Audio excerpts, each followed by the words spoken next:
up, Tzu Chi volunteers in Taiwan help members of the public break free from superstition. We meet 3-year-old Liu Xikuan, the youngest performer of the musical adaptation of the Sutra of Innumerable Meanings. Welcome to DaAi Headlines. I'm Helen Now. Thank you for joining us. Although it has been weeks since the Trans-Asia Airways crashed in澎湖, Taiwan, fear still lingers in many residents' heart. To put residents' hearts at ease, Tzu Chi volunteers organized a blessing ceremony that was joined by 2 Dharma masters from the Jingzi abode. Meanwhile, at the blessing ceremony held at the Tzu Chi Songshan Liaison Office in Taipei City, volunteers encouraged the public to observe the 7th lunar month by going meatless. Members of the public enjoy vegetarian meals prepared by the volunteers at this blessing ceremony held at the Tzu Chi Songshan Liaison Office. The Tzu Chi Songshan Liaison Office is located on the 16th floor of this commercial building, and we have many good neighbors around us. We decided to organize today's blessing ceremony around lunch break, so many of those working in the building can enjoy vegetarian meals with us. Tzu Chi has been holding blessing ceremonies at this building for the past 2 to 3 years. Before, we always attended the blessing ceremonies held in the community, but this time we were invited to come here to pay respects to the Buddha. Tzu Chi's blessing ceremonies are popular with residents here, and the volunteers' dedication also inspired a local temple to stop burning joss paper. The temple here used to burn joss paper, but after years of persuasion, they decided to stop this practice. In the future, we hope to encourage them to stop burning incense sticks and instead use their sincerity to honor the deities. We didn't burn any joss paper during the Pudu ritual. Nowadays, government institutions take environmental protection as one of their top priorities.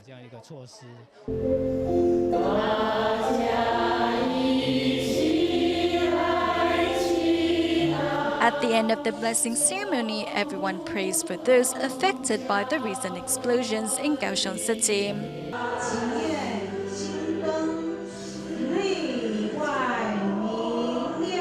Although it has been weeks since the Trans-Asia Airways crashed, the fear and sadness following the incident still linger in many澎湖residents' hearts. The tragedy happened near us, so everyone is still very upset.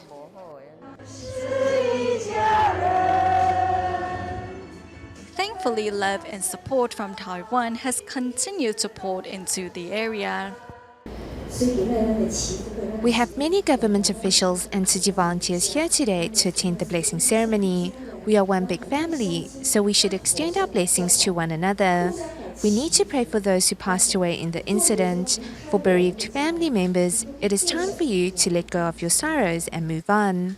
A Dharma masters of the Jingzi abode encouraged local residents to let go of their sorrows and extend their blessings to those around them. Life goes on, so we need to look after each other.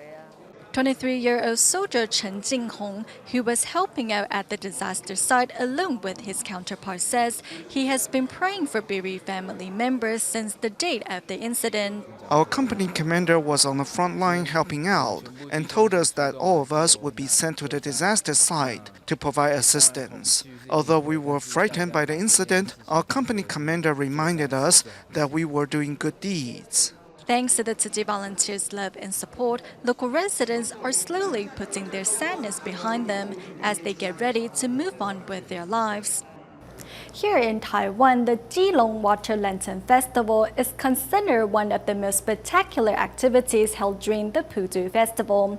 For the past 7 years, Tzu Chi has been working with the local Environmental Protection Bureau to raise environmental awareness at the annual event. And as a result of their efforts, this year many fairgoers took time to sort their garbage. Meanwhile, Tzu Chi volunteers in Hsinchu held 2 blessing ceremonies at 2 local temples to promote the correct views regarding the 7th lunar month. A temple with more than 200 years of history, volunteers are here at the Guanxi Taihe Temple to dispel a centuries-old superstition.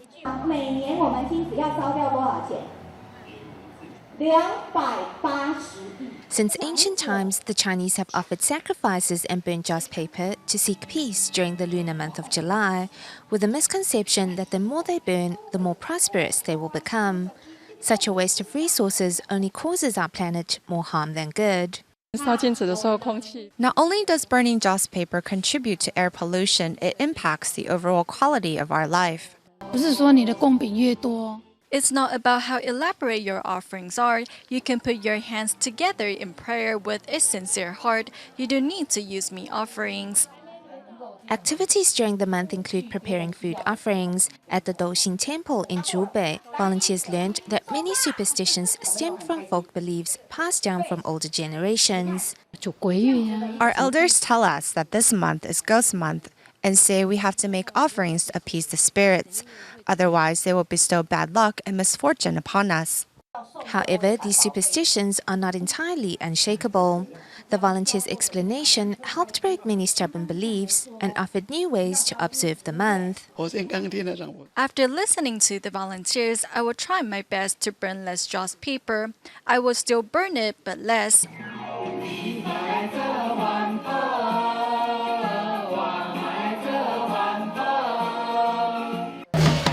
The annual Keelong Water Lantern Festival is one of the most spectacular activities held during Pudu. This year, Tzu Chi volunteers were on site to remind fairgoers to keep their litter off the ground and in trash bins. For the past 7 years, Tzu Chi and the Keelong Environmental Protection Bureau have been working together to reduce the volume of waste at the event. We were able to reduce our manpower by almost 250 people, and we managed to clean up by 11:30. 66-year-old Tzu Chi volunteer Ling Yulan is a regular participant at the event, and this year brought her 2 grandsons along to help. Loving our planet means we have to purify our planet too. I am honored to be able to contribute my time. Leaving with good memories, festival participants also leave behind a cleaner environment for all. In Taiwan's Taipei and New Taipei City, Tzu Chi volunteers organize blessing ceremonies at 3 different districts to educate office workers on the correct way to observe the 7th lunar month. Inspired by Tzu Chi's ideals, some vow to go meatless. This is a scenario that happens very often during the 7th lunar month.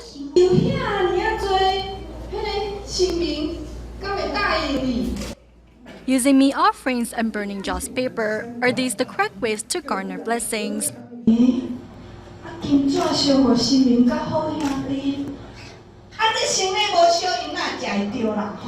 Through a short skit, Shuling Tzu Chi volunteers hope to help the public break free from superstition.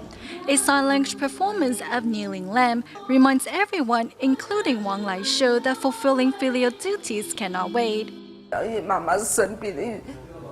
I only realized how much my mother means to me when she got sick some 10 years ago. At the Nehu Technology Park, there are more than 6,000 companies. Thus, significant amounts of joss money are burned each year during the 7th lunar month. Thankfully, following a blessing ceremony last year, many companies have decided to stop the practice. Everyone praying sincerely together is much more meaningful than burning joss paper. For Buddhists, the 7th lunar month is an auspicious month, during which everyone should go meatless to protect sentient beings. Inspired by Tzu Chi's concept, Zheng Qingwu decided to become a vegetarian. Starting from today, I will try my best to go meatless. Meanwhile, in Songshan District, volunteers invited employees of an insurance company to go vegetarian to protect Mother Earth. Going vegetarian is not only good for our body, but also reduces the chance of disaster from happening. Over the years, Tzu Chi volunteers in Taiwan have been promoting vegetarianism and environmental awareness to companies located in the New Taipei Industrial Park. Last year, 3 of those companies came together and decided to take turns hosting the 7th lunar month blessing ceremonies. This year, a blessing ceremony was held at the industrial park, where staff members and manager took to the stage to present a sign language performance. At a blessing ceremony held at the New Taipei Industrial Park, there is no burning of incense or elaborate offerings, only fresh flowers and fruits to mark the occasion. Since we provide staff lunches, we have set aside one day of the week to be our vegetarian day. Our staff members are also doing a really good job sorting their recyclables. The responsibility to protect our planet rests in our hands. It is our duty to advocate environmental awareness. Last year, 3 companies in New Taipei Industrial Park jointly held a blessing ceremony during the 7th lunar month. This year was the same, with a 600-person venue packed to capacity.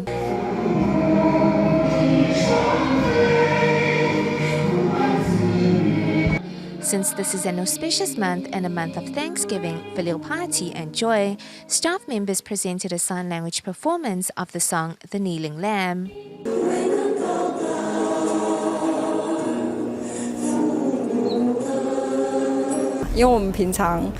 We got together after work to rehearse and practice.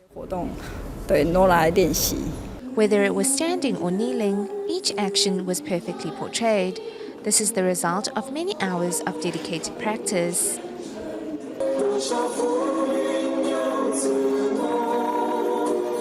Under the guidance of volunteers, within just 1 month's time, performers not only memorized all the movements and lyrics to the sign language song, but were deeply inspired by its profound meaning.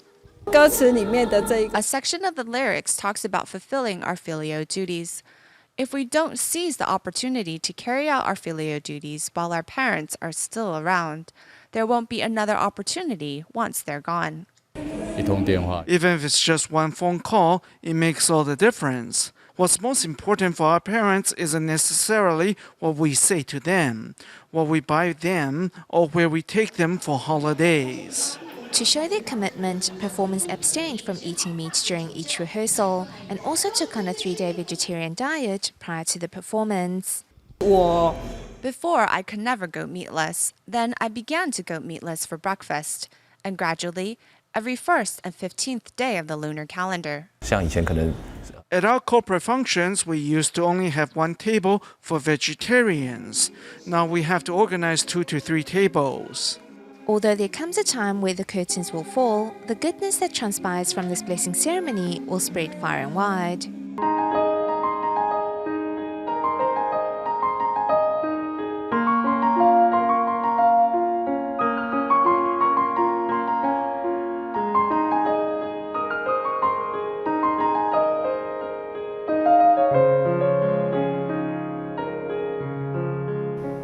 In 2009, Typhoon Morakot devastated southern Taiwan. As the landscape has been changed completely, farmers who relied on the land to make a living also had to rethink their livelihood and priorities. Today, we take a look at what they have learned from the terrible disaster.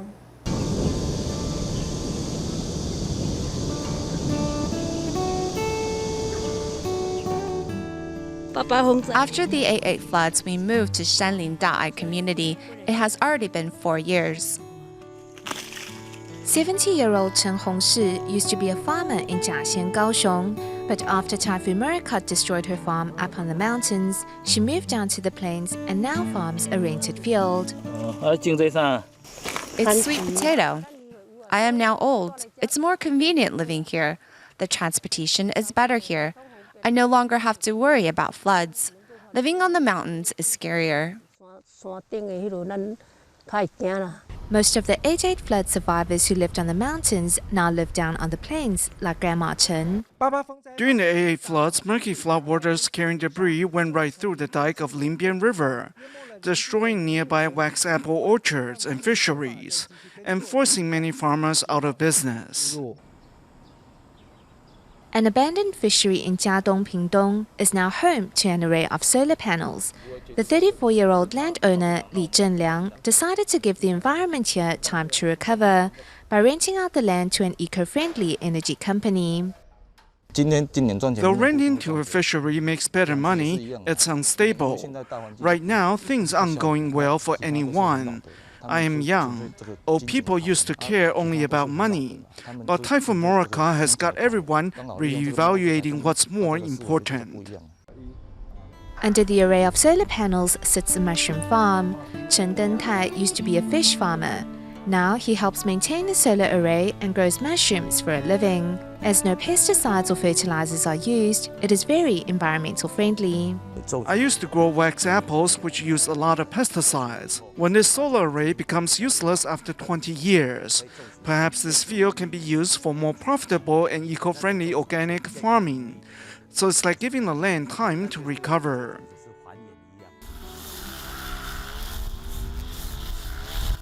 This wax apple orchard in Lingbian sustained extensive damage as it lies right next to the Lingbian River. The owner, Zheng Xingsheng, used the disaster as an opportunity to revamp his farm. I think the heavens wanted people to take a break and reevaluate.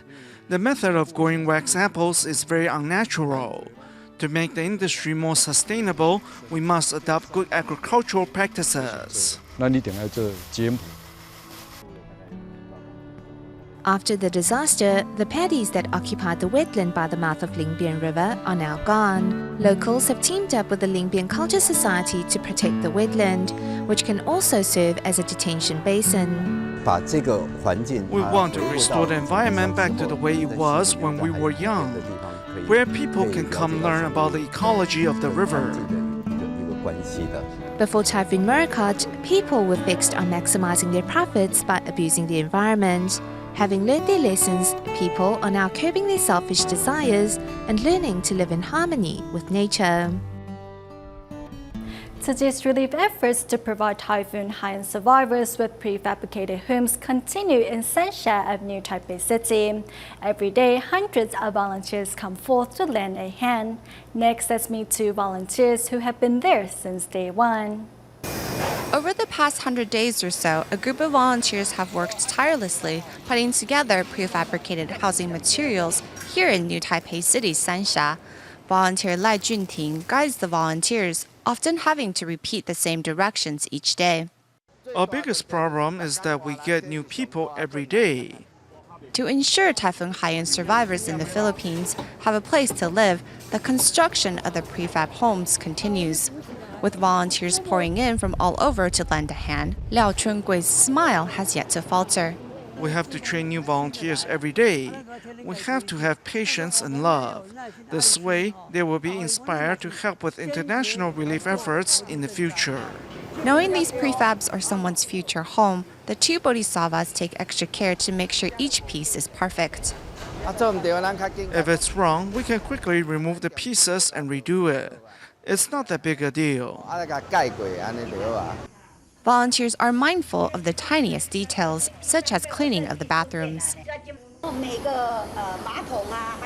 We will scrub the toilets down, then hose them clean with water. We then remove excess water with a broom, and then wipe them clean with a dry mop. Among the volunteers is also a student who is here with his mother to do what he can to help. I'm just a small part of the puzzle. More people should join this worthwhile activity. Sometimes, as a mother, it's difficult to teach your own kids. The children listen to other adults better. This cultivation ground is not only filled with caring hearts, but concrete results. Next, we meet 3-year-old Liu Xikuan, who currently volunteers at the Jingsi Books and Cafe. Having been immersed in Tzu Chi's humanitarianism since young, the seeds of goodness have already taken root in the boy's heart, further inspiring him to be a Tzu Cheng when he grows up.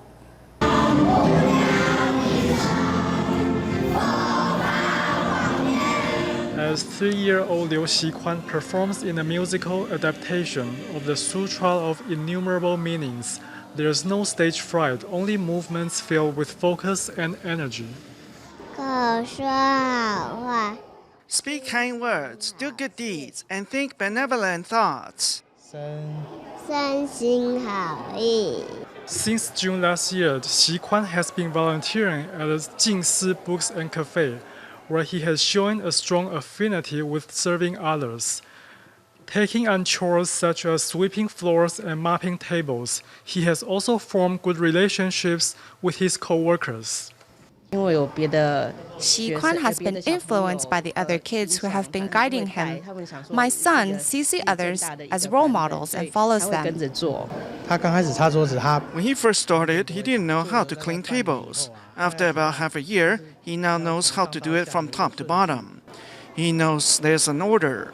Since all members of Liu's family are Tzu Chi volunteers, Xikuan has been exposed to Tzu Chi's humanitarianism since a young age, and such goodness is beginning to flourish in his heart.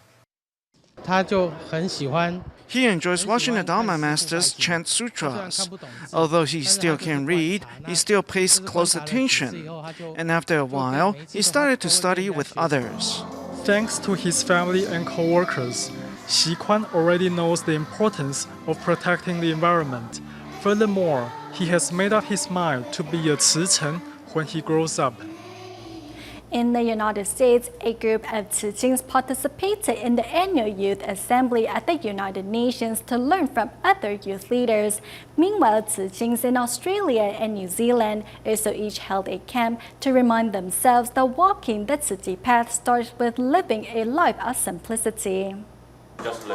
Reducing one's impact on Earth is not done only through reading books, but through action. Take this for example. If it is thrown away, it will be useless. However, we can break it down and reuse the copper wire inside. At the New Zealand Tzu Chi camp, giving items a second lease on life is not just a motto, but a way of life.